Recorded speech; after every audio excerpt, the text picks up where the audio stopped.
Another day, another basketball stories na naman ang pagkikwentuhan natin. At ngayon nga ay ang pag-uusapan natin ang balitang may natapos na nga daw na trade ang Los Angeles Lakers at ang balitang trade sa pagitan ng Golden State Warriors at Detroit Pistons. Ilang araw na lamang ang nakakalipas mula nang lumabas ang trade ni Andrew Wiggins sa Los Angeles Lakers ay may inilabas na rin naman nga na Bleacher Report sa isang proposal para lamang matuloy ito.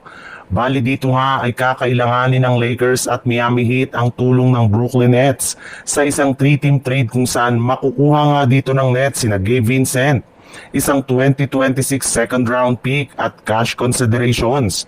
Masusungkit naman dito ng Heat sina Rui Hachimura, Dotson Kennick at si Drew Timm, habang ang Lakers ay makukuha sina Andrew Wiggins at James Jaquez Jr. Ngunit matapos nga ang ilang araw na pagsilabasan ng ganyang klaseng trade, ay ikinumpirma na nga ng Miami Heat na wala na nga daw silang balak pa na i-trade si Andrew Wiggins sa Lakers at maging sa iba pang kupunan.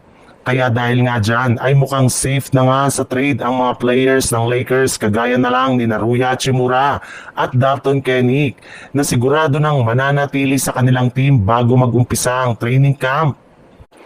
Sa ibang balita naman, kahit anuman nga ang gawing effort ng Warriors na pataasin ang bagong kontrata ni Jonathan Kuminga, ay parati pa rin nga itong tinatanggihan. Naniniwala nga si Kuminga na kayang-kaya niya maging isang all-caliber player na mangunguna sa isang kupunan. Sa madaling salita, mukhang hanggang sa isang taon na lamang ang pipirmahan ni Kuminga sa Golden State Warriors upang mapadali ang kanyang pag-alis sa kanilang lineup at ang paglipat nito sa ibang kupunan next season. Kaya dahil wala na talagang ibang choice ngayon ng Golden State Warriors kundi i-trade siya sa lalong madaling panahon. May ibang mga team na rin naman nga nagkaka-interes sa pagkuha kay Kuminga ngayon, katulad na lang ng Detroit Pistons na kasalukuyan na nga daw pong in-offer si Isaiah Stewart sa Golden State Warriors para lamang makuha si Jonathan Kuminga sa lalong madaling panahon ngayong off-season. Bukod rin dyan, ay plano pa nga nila itong dagdagan depende sa hihilingin ng Golden State Warriors.